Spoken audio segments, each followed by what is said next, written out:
strong thunderstorm will impact northeastern Wyoming, northern Livingston, southeastern Genesee, and southwestern Monroe counties through 11:45 a.m.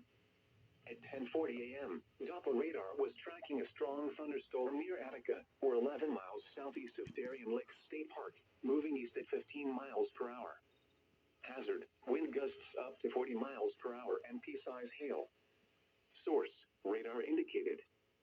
Impact, gusty winds could knock down tree limbs and blow around unsecured objects.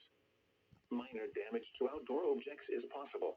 And that's wrong. Locations impacted include Supposed to be, Geneseo, Leroy, Warsaw, Avon, Attica, Pavilion, Caledonia, Scottsville, Hemlock, Variasburg, York, Stafford, Livonia, Covington, Alexander, Lester, Wyoming, East Bethany, Bethany Center, and South Lima. This includes the following highways: Interstate 390 between exits 8 and 10. Interstate 90 near exit 47.